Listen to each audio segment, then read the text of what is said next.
Hello students, welcome back in the second part of our topic time. First part में मैंने आप लोगों को टाइम के बारे में कुछ बताया था, जैसे कैसे किसी क्लॉक को रीड करते हैं, है ना, AM PM क्या होता है, हाफ पास्ट क्या होता है, और भी कुछ बातें जो हम लोग प्रीवियस क्लास में पढ़े थे उन सबको मैंने आपको फर्स्ट पार्ट में बताया था. एक बार मैं फिर से क्विकली रिवाइज कर दे रहा हूँ, ठीक है, ताकि आप लोग को समझ में आ जाएगा. ठीक है, जैसे हमने फर्स्ट पार्ट में पिछले क्लास के में जो हमने पढ़े थे उसके बारे में कुछ बताए थे. रीडिंग ए क्लॉक मतलब क्लॉक को कैसे रीड करेंगे ये बताए थे हम. हाफ पास्ट क्या होता है, AM और PM क्या होता है, ये सब बातों को हम बताए थे. और आज हम लोग क्या पढ़ेंगे, आज हम लोग जानेंगे डेज ऑफ द वीक के बारे में, मतलब एक वीक में कितने डेज होते हैं उनके बारे में जानेंगे, और मंथ्स ऑफ द ईयर.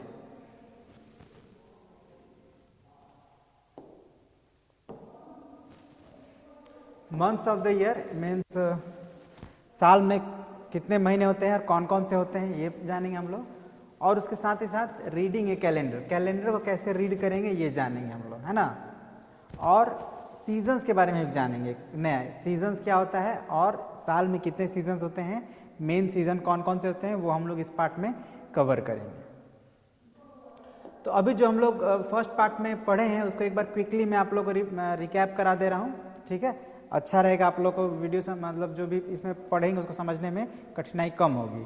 तो क्या सीखे थे हम लोग, सबसे पहली बात ये कि जो डे है वो 4 पार्ट्स में डिवाइडेड है ना. 4 पार्ट्स में कौन कौन, एक मॉर्निंग, दूसरा नून, नून जिसको मैंने कहा था आफ्टरनून, फिर इवनिंग और नाइट. ये 4 मुख्य पार्ट्स हैं किसी भी दिन में, है ना. हर दिन सुबह होता है, दोपहर होता है, शाम होता है और रात होता है.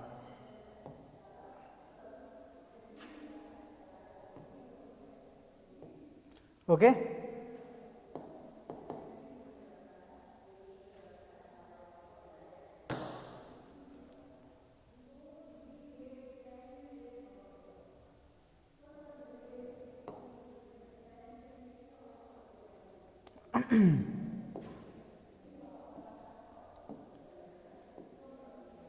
ओके तो रीडिंग ए क्लॉक, क्लॉक कैसे रीड करेंगे, तो मैंने बताया था कि this is your minute hand,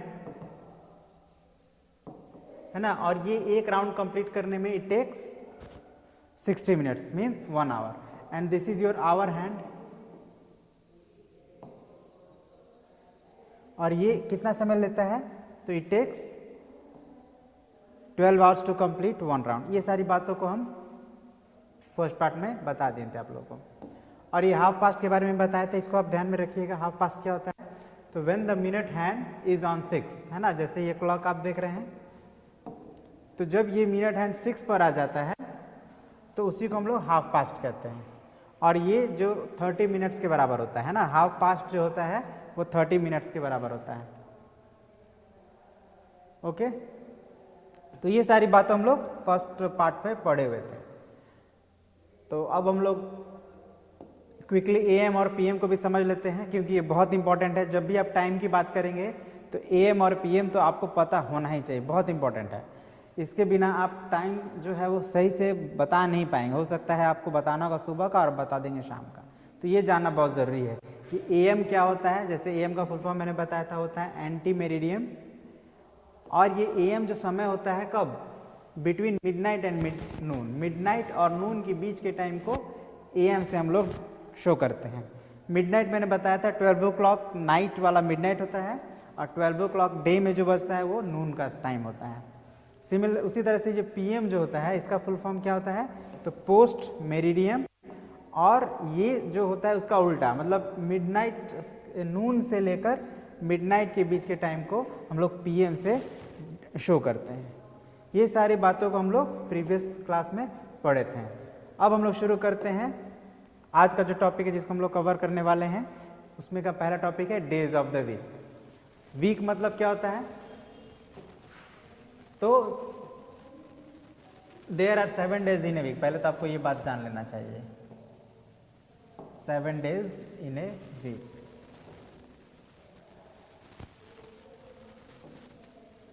in a week मतलब वीक मतलब क्या समझे आप, 7 दिनों का जो पीरियड होता है उसको हम लोग 1 वीक कहते हैं, हिंदी में इसको हम लोग सप्ताह भी कहते हैं। और वो जो 7 दिन होते हैं उनके लिए हर एक दिन के लिए एक नाम दिया गया है। जैसे किसी वीक का जो फर्स्ट डे होगा वो यहाँ पे मंडे लिखा है, कभी कभी मंडे से भी शुरू करते हैं क्योंकि जो जनरली वर्किंग डे होता है वो मंडे से शुरू होता है, इसलिए आप मंडे को भी first day of the week कह सकते हैं, लेकिन कुछ लोग संडे को first day of the week मानते हैं, ठीक है ना। तो हम लोग अभी फर्स्ट डे संडे को ही मानेंगे, इट्स ओके, यहाँ पे लास्ट में है बट हम लोग इसको फर्स्ट डे मानेंगे, है ना। तो this is our first day, this is second day, this is third day, this is fourth day, this is fifth, sixth and this is seventh day. But ऐसा नहीं है कि मंडे गलत है, मंडे भी अगर आप वर्किंग डे की बात करें तो फर्स्ट मंडे को ही फर्स्ट डे माना जाता है और संडे होता है लास्ट डे, तो बोथ आर करेक्ट, ओके। इसमें आपको मतलब कंफ्यूज होने की जरूरत नहीं है।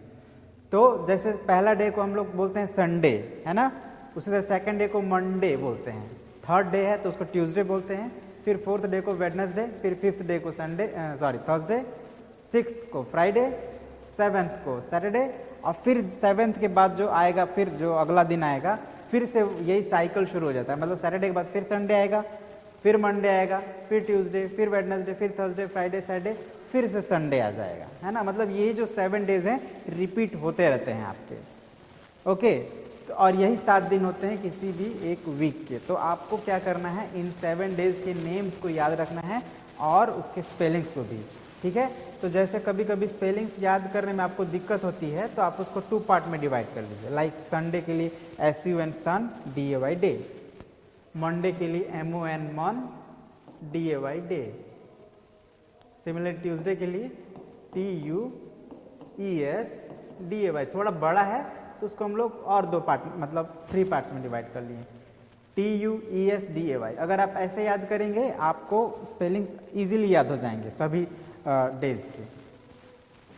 फिर वेडनेसडे की कैसे याद करेंगे हम लोग, तो इसको भी देखिए हम लोग क्या करते हैं 3 पार्ट्स में डिवाइड करते हैं, WED NES and then DAY। Thursday के लिए THURS, S भी ले लेते हैं एंड देन DAY।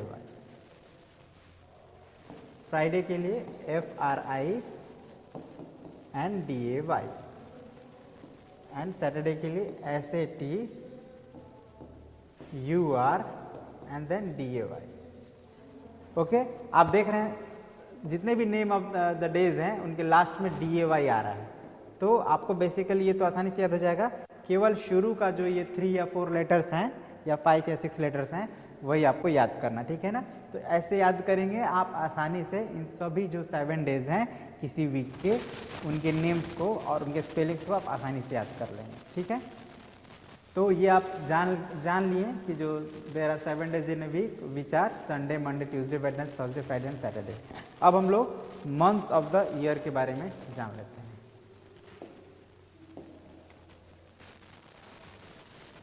तो जो ईयर होता है, जो ईयर मतलब इसको हम लोग हिंदी में बोलते हैं वर्ष, है ना, या ऐसे हम लोग अपनी बोलचाल की भाषा में साल कहते हैं।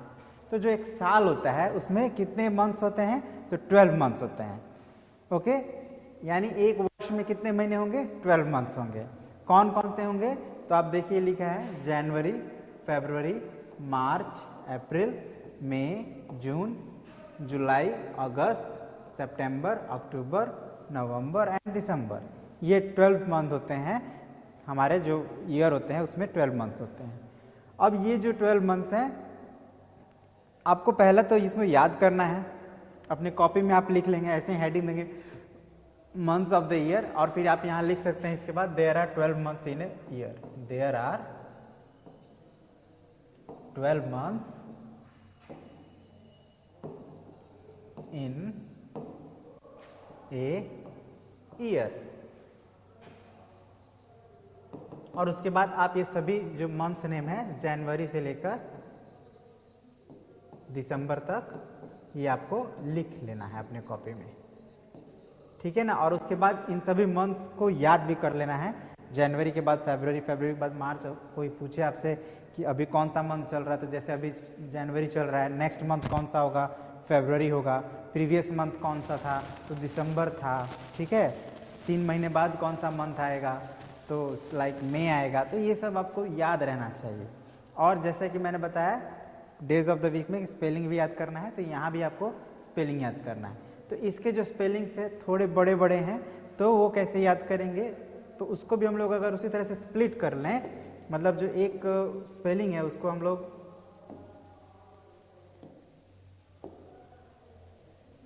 अलग अलग करके लिखें, तो इसको भी हम लोग आसानी से याद कर सकते हैं।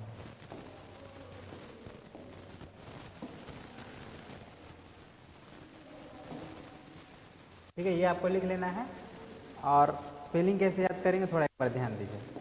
जैसे ये जनवरी है, तो इसको हम लोग क्या करते हैं, थ्री पार्ट्स में डिवाइड कर देते हैं, है ना।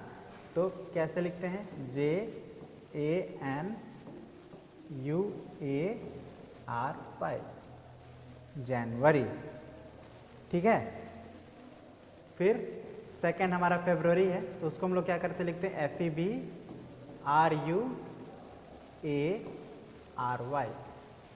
लेकिन यहाँ पे थोड़ा सा सही नहीं लग रहा है हमको, हम क्या करते हैं, इसको अलग से बनाते हैं इस तरह से, JNU कर देते हैं और फिर ARY। उसी तरह से यहाँ पे FEBRUARY। तो अगर आप ध्यान देंगे तो आप जनवरी और फरवरी का लास्ट का 4 लेटर्स ना मैच कर रहा है, यहाँ भी है UARY, यहाँ भी है UARY। ठीक है, तो इस तरह से भी आप अगर थोड़ा ध्यान देंगे तो आसानी से आप याद कर पाएंगे। अब थर्ड नंबर में हमारा मार्च, MARCH, ये तो सिंपल है, ये आप आसानी से याद कर लेंगे। Again then April, APRIL। ठीक है, इजीली ऐसे करेंगे याद हो जाएगा। 5 में मई, ये तो 3 लेटर वर्ड ही हैं, तो ये तो उसको अलग करने की जरूरत नहीं है, आपको ऐसे ही याद कर लीजिएगा।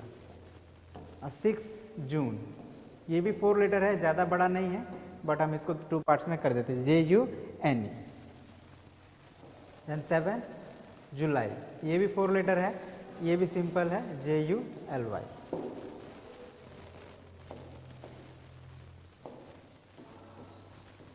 अभी बीच में मैं डैश दे रहा हूँ इसलिए ताकि आपको पहले JU याद करना फिर LY, जैसे यहाँ पे JAN पहले याद करना फिर U फिर ARY। ऐसा करने से आप आसानी से उसका स्पेलिंग याद कर पाएंगे, इसलिए मैं बीच में डैश लगा रहा हूँ, कहाँ कौन कौन से लेटर्स को पहले आपको याद करना है।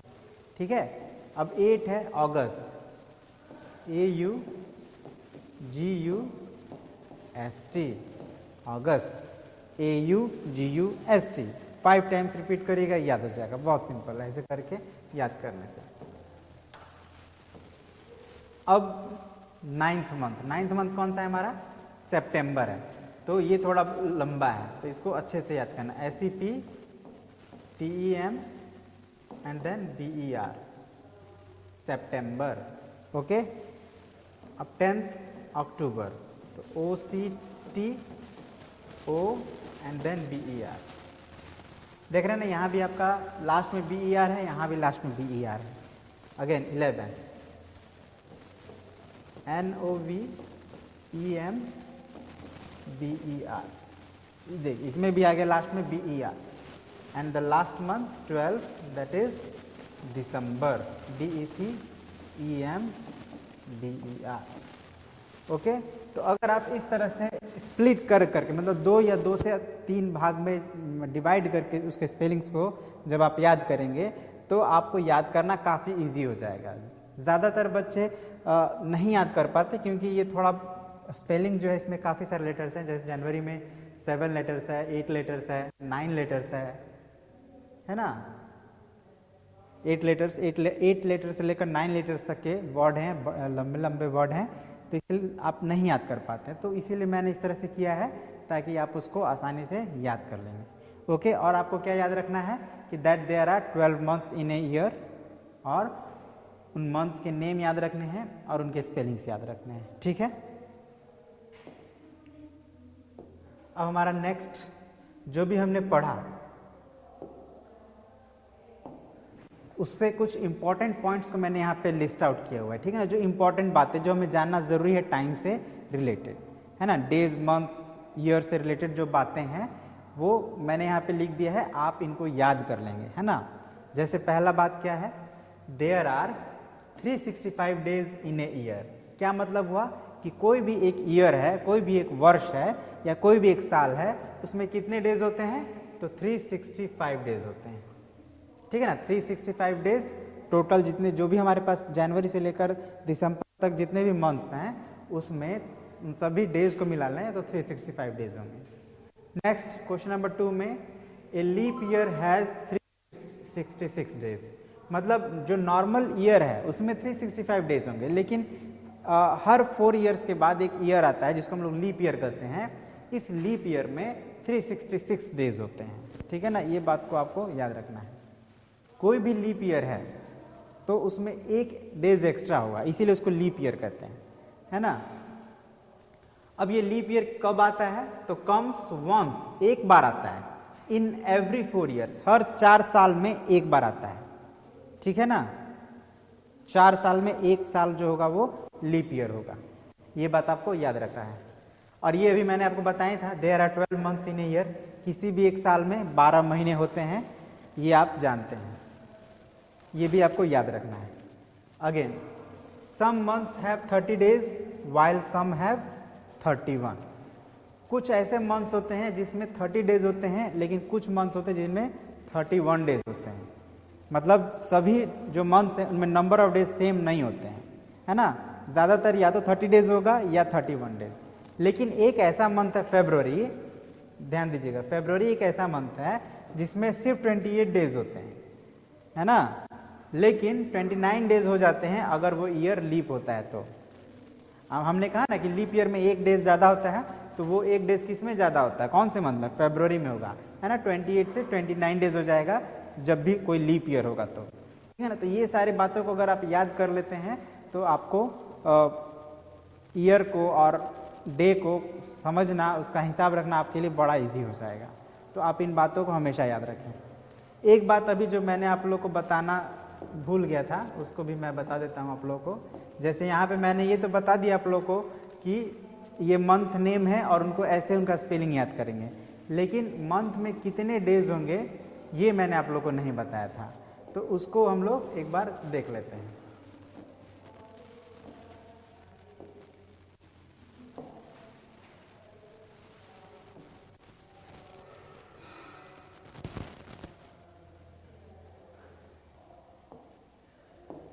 तो जैसे सबसे हमारा फर्स्ट मंथ है जनवरी, तो इसको हम लोग शॉर्ट में JAN भी लिख सकते हैं। ठीक है ना, JAN शॉर्ट में, जनवरी के लिए हम लोग JAN भी लिख सकते हैं। स्पेलिंग क्या है वो यहाँ पे लिखा हुआ, मैं शॉर्ट में लिख रहा हूँ। अब जनवरी में कितने डेज होते हैं, तो इसमें होंगे 31 डेज। एक काम करते हैं, पहले सभी मंथ्स नेम लिख लेते हैं, उसके बाद मैं आप लोग को उनके डेज बताऊंगा। तो जनवरी, फरवरी के लिए शॉर्ट में FEB, मार्च के लिए MAR, अप्रैल के लिए APR, मई के लिए तो मई तो 3 लेटर वर्ड ही है, इसको पूरा लिखते हैं। जून भी 4 लेटर है तो इसको भी पूरा लिखेंगे, जुलाई को भी पूरा लिखेंगे, और अगस्त के लिए AUG, सितंबर के लिए SEP, अक्टूबर के लिए OCT, नवंबर के लिए NOV एंड दिसंबर के लिए DEC। ठीक है ना, ये सब शॉर्ट में हम लोग जब नेम लिखते हैं तो ऐसे ही लिखते हैं। अब आपको ये ध्यान रखना है कौन से मंथ में कितने डेज होंगे। तो हम लोग शुरुआत जनवरी से करेंगे और फर्स्ट मंथ में 31 डेज होंगे, ये आपको याद रखना है। अब आपको क्या करना है कि उसके बाद वाला मंथ को छोड़ देना है, ठीक है ना, और उसके मतलब जनवरी के बाद वाला मंथ को छोड़ के उसके बाद वाला मंथ को ध्यान रखना। जैसे यहाँ पे मार्च आ रहा है, सॉरी, हाँ, यहाँ हमारे केस में जनवरी के बाद फरवरी को अगर छोड़ेंगे तो मार्च आएगा, तो मार्च में भी 31 डेज ही होंगे। ओके, फिर हमें क्या करना है, फिर मार्च का अगला महीना छोड़ देना है, फिर उसके अगला महीना को देखना है, और उसमें भी कितने होंगे डेज, तो 31 डेज ही होंगे। फिर हम लोग उसी तरह से मई के अगला मंथ को छोड़ देंगे और उसके अगला मंथ पर ध्यान देंगे, तो उसमें भी 31 डेज होंगे। आपको यहाँ पे देखिए बड़ा आसान है, हमको ये पता लगाना है कौन से मंथ में कितने डेज हैं। एक एक मंथ को छोड़ते जाना है और वो मंथ 31 डेज का, जिस मंथ को छोड़ देंगे उसके बाद वाला मंथ 31 डेज होगा। शुरुआत जनवरी से करेंगे 31 डेज के साथ, फिर फरवरी को छोड़ के मार्च 31 डेज, फिर अप्रैल को छोड़ के मई 31 डेज, फिर जून को छोड़ के जुलाई 31 डेज। लेकिन जुलाई के बाद, ये जुलाई का मंथ आपको याद रखना है, जुलाई के बाद का जो अगला मंथ होगा उसको आपको नहीं छोड़ना है, क्योंकि वो भी 31 डेज का ही होगा, ठीक है ना। इट मीन्स जुलाई और अगस्त यही दो ऐसे मंथ हैं जो लगातार हैं और उन दोनों ही में 31 डेज होते हैं, जुलाई और अगस्त, ये बात आपको याद रखना है, ठीक है। अब उसके बाद फिर हम अगस्त के बाद का जो मंथ है उसी तरह से एक छोड़ेंगे और उसके बाद वाला देखेंगे। तो सितंबर को छोड़ दीजिए तो अक्टूबर आएगा, और अक्टूबर में कितने होंगे 31 डेज। फिर नवंबर को छोड़ दीजिए दिसंबर, तो दिसंबर में भी होंगे 31 डेज। तो इस तरह से आपने सभी 31 डेज वाले मंथ्स को लिख लिया। अब आपको वो मंथ्स चाहिए जिसमें 30 डेज हैं। तो याद रखिएगा फरवरी को छोड़कर जितने भी यहाँ पे बचे हुए हैं ना मंथ्स, वो सभी 30 डेज हैं। मीन्स अप्रैल में भी 30 डेज होंगे, जून में भी 30 डेज होंगे, सितंबर में भी 30 डेज होंगे, और नवंबर में भी 30 डेज होंगे, ठीक है। तो हमने देखा कि 31 डेज को नोट करने के बाद जो बच गए थे वो सभी 30 डेज के हैं। लेकिन फरवरी ही एक ऐसा मंथ है जो या तो 28 डेज का होगा या 29 डेज का। ये जो अभी मैंने आप लोग को बताया कि जब लीप ईयर आता है तो उसमें फरवरी 29 डेज का होगा और नॉर्मल ईयर में 28 डेज का। तो ये बातें अगर आप इस तरह से ध्यान रखेंगे तो आपको हमेशा ध्यान में रहेगा कि कौन से मंथ में कितने डेज होंगे। ऑलराइट, इसका एक और तरीका भी है लेकिन वो हम लोग फिर कभी उस पर चर्चा करेंगे, लेकिन आप इसी तरह से ध्यान रखें अभी। ओके, अब हम लोग देखते हैं हमारा अगला टॉपिक में जो था रिमेंबर करने वाली बात। तो ये आप याद जरूर कर लेंगे कि there are 365 days in a year and 366 days in a leap year. और ये लीप ईयर कितना कब आता है? तो एवरी 4 ईयर्स में एक बार आता है, हर 4 वर्ष में एक वर्ष लीप ईयर होता है। ओके, और 12 मंथ्स इन ए ईयर, ये बात आपको याद रखना है। अभी हमने देखा है कि कुछ मंथ्स में 30 डेज हैं और कुछ में 31 डेज, और अभी हमने ये भी देखा कि फरवरी में 28 डेज होते हैं और मतलब नॉर्मल ईयर्स में 29 डेज होते हैं लीप ईयर में। ये बात आप याद कर लेंगे। अब अगला हमारा टॉपिक है रीडिंग ए कैलेंडर। कैलेंडर को रीड करना। कैलेंडर को कैसे रीड करेंगे? तो बड़ा सिंपल है। ये अभी हमने कैलेंडर लिया है एक ही मंथ का सेट, ठीक है ना, जनवरी का। तो सबसे पहले अगर कैलेंडर आप देखेंगे तो उसमें सबसे पहले उसका ईयर मेंशन होगा, है ना। जैसे यहाँ पे कंडीशन में क्या है 2022, मतलब आप ये लिखा रहेगा तो आप समझ जाएंगे कि ये जो कैलेंडर है वो किस ईयर का है। जैसे अभी इस कंडीशन में ये जो कैलेंडर है वो 2022 ईयर का है। अब उसी जो कैलेंडर के टॉप में ही आपको कहीं ना कहीं उसका मंथ नेम भी लिखा होगा। जैसे यहाँ पे देखिए मंथ नेम है आपका जनवरी, मतलब ये जो कैलेंडर है तो जनवरी मंथ और ईयर 2022 का है। अब उसके बाद आप पाएंगे कि डेज का नेम लिखा होगा उसी कैलेंडर में। जैसे यहाँ पे Sunday, Monday, Tuesday, Wednesday, Thursday, Friday and Saturday, ये आप देख रहे हैं यहाँ पे लिखा हुआ है। कुछ कैलेंडर में इसका शॉर्ट फॉर्म भी लिखा रहता है, जैसे SUN रहेगा केवल, मंडे के लिए MON, ट्यूसडे के लिए TUES, और वेडनेसडे के लिए WED, थर्सडे के लिए THU, फ्राइडे के लिए FRI एंड सैटरडे के लिए SAT। मतलब शॉर्ट में भी लिखा रह सकता है। अब आपको ये समझ जाना है कि ये जो संडे है तो संडे के नीचे जितने भी डेट्स आ रहे हैं ये समझिए कि सब संडे वाले डेट हैं, मतलब इस डेट को संडे होगा। उसी तरह से मंडे के नीचे जितने भी यहाँ पे आपको दिख रहे हैं डेट्स ये सभी मंडे को होंगे। इसी तरह से ट्यूसडे के नीचे वाले ट्यूसडे का डेट होगा, वेडनेसडे के नीचे वाले डेट्स वेडनेसडे को पढ़ेंगे, थर्सडे के नीचे वाला डेट थर्सडे को पड़ेगा, और फ्राइडे के नीचे वाला डेट फ्राइडे को पड़ेगा, और सैटरडे के नीचे वाला डेट सैटरडे को पड़ेगा।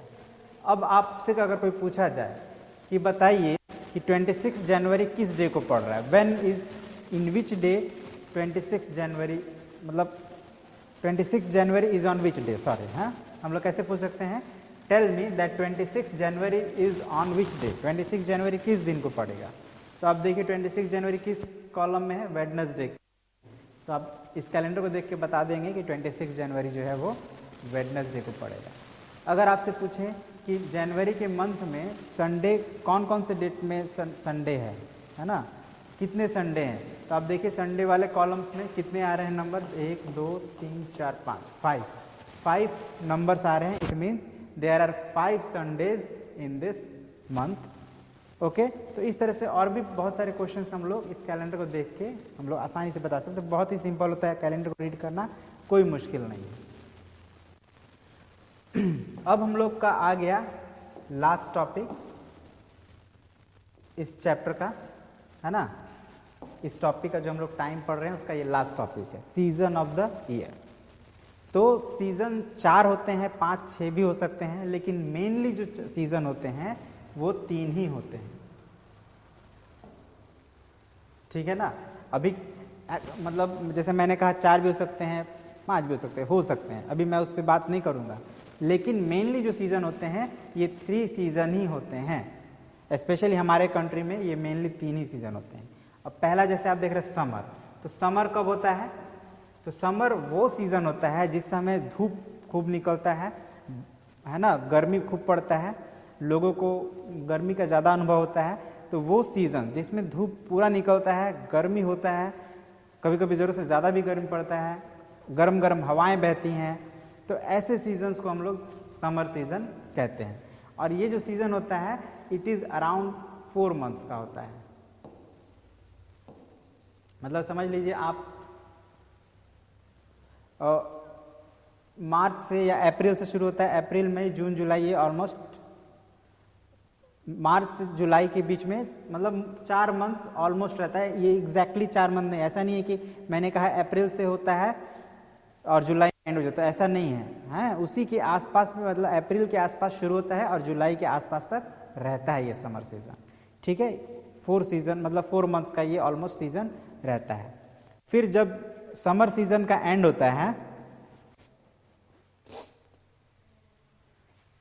तो फिर हम लोग का शुरू होता है रेनी सीजन। अब रेनी सीजन में क्या होता है, तो आप देख रहे हैं अम्ब्रेला का साइन है, इट मीन्स इस सीजन में हम लोग को अम्ब्रेला की आवश्यकता पड़ती है। तो अम्ब्रेला की आवश्यकता कब पड़ती है? तो जब बारिश होता है। अब आप कहेंगे सर हम लोग धूप में भी अम्ब्रेला यूज़ करते हैं। यस, धूप में भी करते हैं, बट धूप में इट्स नॉट नेसेसरी, आप बिना अम्ब्रेला के भी आप बाहर जा सकते हैं। बट रेनी सीजन में अम्ब्रेला का यूजेज बहुत ज़्यादा होता है, मतलब ज़रूरी हो जाता है। अगर बारिश हो रहा है तो अम्ब्रेला ही के यूज़ से आप बारिश से बच सकते हैं, या फिर रेन कोट भी यूज़ करते हैं, बट मोस्टली अम्ब्रेला यूज़ होता है, इसीलिए अम्ब्रेला यहाँ पे आपको दिख रहा है। बट रेनी सीजन में होता क्या है, तो रेन होता है, बारिश होती है, और ये भी लगभग जैसे 4 मंथ्स का समर सीजन होता है वैसे ही लगभग रेनी सीजन में 4 मंथ्स का होता है, ठीक है ना। क्योंकि देखिए आपका 12 मंथ्स का ईयर होता है, तो एक ईयर में अगर हम 12 मंथ्स को 3 से डिवाइड करें तो 4 मंथ्स आता है, तो लगभग आपका रेनी सीजन भी 4 मंथ्स का पड़ेगा। और जब रेनी सीजन बीत जाता है, यानी बारिश का मौसम जब चला जाता है, तो फिर धीरे धीरे ठंड होने लगता है ना। गर्मी तो होगा नहीं, बारिश के बाद फिर अब ठंड आता है, और ये भी ऑलमोस्ट 4 मंथ्स का रहता है।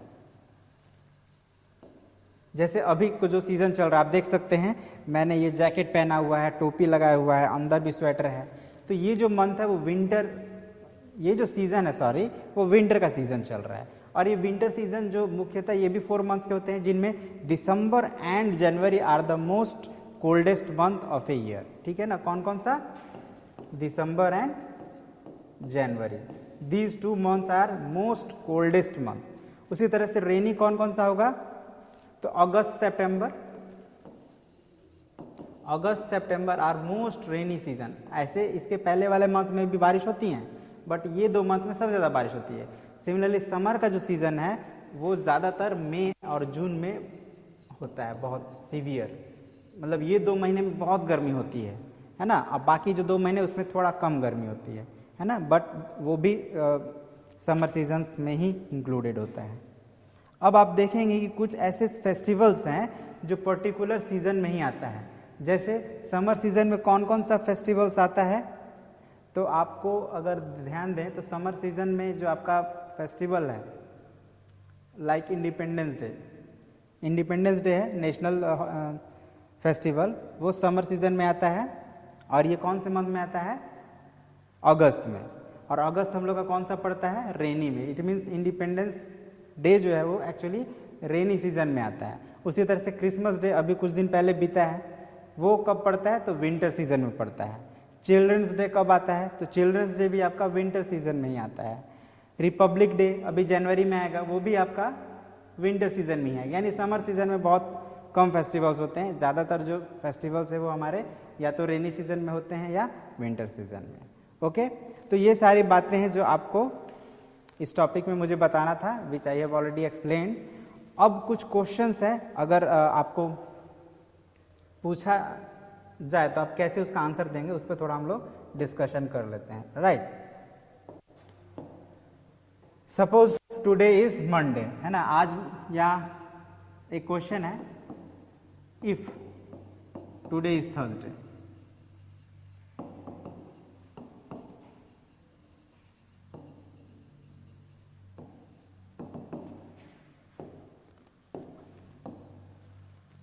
टुडे इज थर्सडे, आज का दिन जो है वो थर्सडे है। And if I ask you कि विच डे इज टुमारो, या which day will be tomorrow, अब मैं आपसे पूछ रहा हूं कि which day will be tomorrow.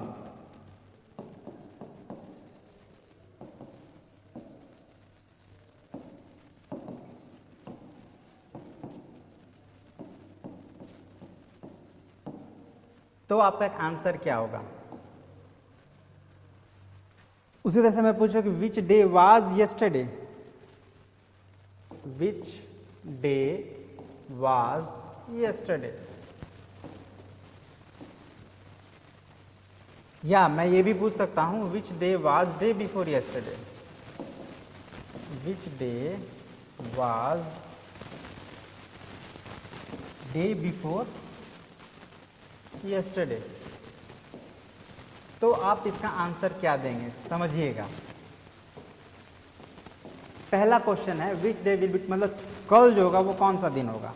तो आपको पता होना चाहिए कि आज थर्सडे है, तो थर्सडे का नेक्स्ट वाला कौन सा डे होता है? फ्राइडे होता है। इट मीन्स इसका आंसर क्या होगा? फ्राइडे। उसी तरह से विच डे वाज दिस, मतलब कल कौन सा दिन था जो बीत गया। तो आपको ये देखना है कि थर्सडे के पहले कौन सा दिन होता है। तो थर्सडे के पहले आप जानते हैं वेडनेसडे आता है। इट मीन्स इसका आंसर होगा वेडनेसडे। अब एक ये question, which day was day before yesterday. Day before yesterday का मतलब कल के पहले वाला दिन। तो कल यानी कि जैसे आज थर्सडे है तो कल वेडनेसडे था, तो वेडनेसडे के पहले का दिन हमको बताना। तो वेडनेसडे के पहले क्या आता है? ट्यूसडे आता है। तो इसका आंसर क्या हम लोग देंगे? ट्यूसडे। ऑलराइट। तो इसी तरह से अगर आप डे ऑफ द वीक या मंथ ऑफ द ईयर आप जानते हैं तो इस तरह का क्वेश्चंस को आप आसानी से आंसर कर पाएंगे। ठीक है। अब सिमिलरली ये आपने जैसे देखा, हम लोग मंथ्स ऑफ द ईयर के बारे में बात कर रहे थे, तो आप देख रहे हैं यहाँ में सबसे पहले जो मंथ है वो जनवरी है, फिर फरवरी है, फिर मार्च है, फोर्थ में अप्रैल है, मई है, फिफ्थ में, सिक्स में जून है, सेवन्थ में जुलाई, एट्थ में अगस्त, नाइन्थ में सितंबर, टेंथ में अक्टूबर, 11th में नवंबर एंड 12th में दिसंबर। ये 12 मंथ्स हैं। अगर मैं आपसे पूछूं which is the first month of the year, which is the first month of the year, ध्यान दीजिएगा, which is the first month of the year. तो आप देख रहे हैं सबसे पहले जनवरी है, तो हमारा आंसर क्या होगा? जनवरी is the first month of the year. ठीक है। सिमिलरली अगर मैं पूछूं which is the last month of the year, तो लास्ट मंथ आप देख रहे हैं यहाँ पे कौन सा है? दिसंबर है।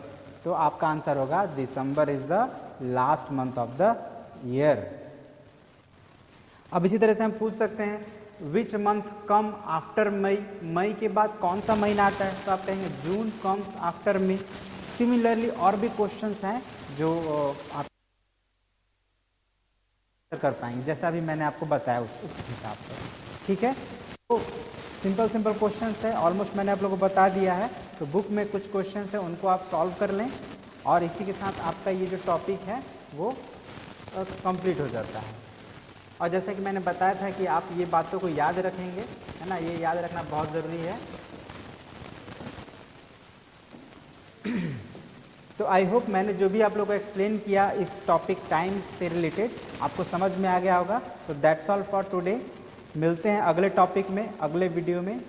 ठीक है, मिलते हैं अगले वीडियो में अगले टॉपिक के साथ। तो आज के लिए इतना ही। Thank you very much for watching the video.